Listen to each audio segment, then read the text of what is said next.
mean, thought it was entertaining. I didn't think it was like, oh my god, amazing, but I thought it was dope. I like the I first. love Ryan Gosling. Yeah, he's hilarious. He was hilarious. I Barbie, or what's her face, Margot Robbie. I think she did a good job acting and Margot Robbie. producing.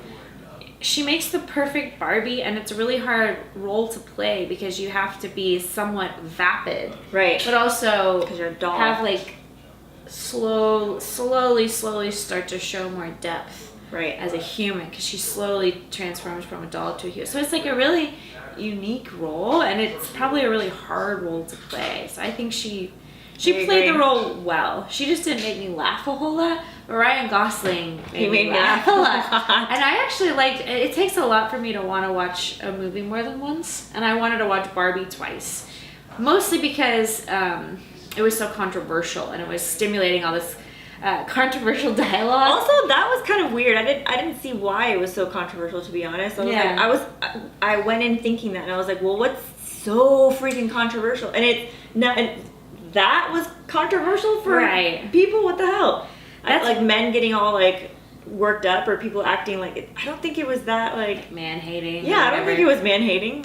So that's the reason I really wanted to watch it again. Well, one of the reasons I really wanted to watch it again was try to look at it from a different lens and see if I could understand why it got the criticism it did and why it was controversial. So first time I was just watching it, let's see if it's entertaining. A second time it was more, and I can understand the criticisms. I can understand them. And no movie is perfect though. I've never seen a movie that's like flawless. Right. But overall, I mean, I thought it was funny and entertaining, and I didn't take it that seriously. I think if you take it too seriously, you're gonna get offended. You're gonna find a reason to get offended. I think that's what I was getting at. Like, I don't like, they were too. It was just too dramatic for. I don't know. It wasn't that crazy to get that worked up for. But yeah, if anything, it gave it way more publicity, and the movie got what it got, and I'm cool with that. Yeah. The one thing though, it did say, like, people were saying, oh, it's emasculating for men, it's hating on men, but Barbie actually apologized to Ken at the end. Mm-hmm. So I don't see how it could be completely man-hating when she apologizes to him. Right. She's basically just like, you do you, I do me. There doesn't have to be Barbie and Ken. Exactly. Oh, it's more about just like figuring out who you are. But yeah, and Ryan Gosling's character, Ken, yeah, there was that whole moment between them. I think it's the same one you're talking about, but it was like where he just didn't know who he was. Mm-hmm. I didn't think they were hating on him. They gave him like, I guess, resolution, and yeah, I don't know, whatever. The other thing is, we'll get to the trailer in a second, but this is interesting to talk about too. So I feel like the movie itself, a lot of the jokes aren't going to land if you weren't a girl who used to play with Barbies, because it was made for women who used to play with Barbies.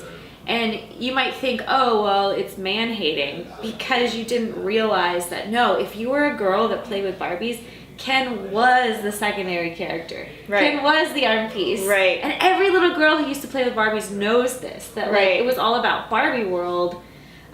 So it speaks to girls who used to play with Barbies, and it's not about like hating. That's not how I interpret it anyway.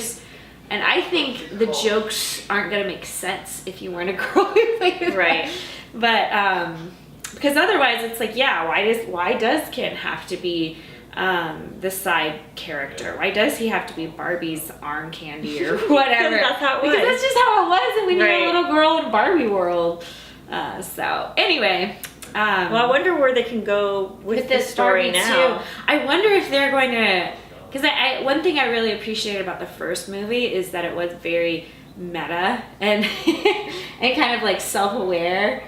Like that moment where Greta Gerwig was like, when Margot Robbie's breaking down, like, pause, just so you know, she talking about how pretty she is. Yeah, like, she's not really the best example for this. I'm not pretty anymore. And she still looks just as pretty with no makeup and crying. And the whole world is just like, I wish I mean, like, shut up.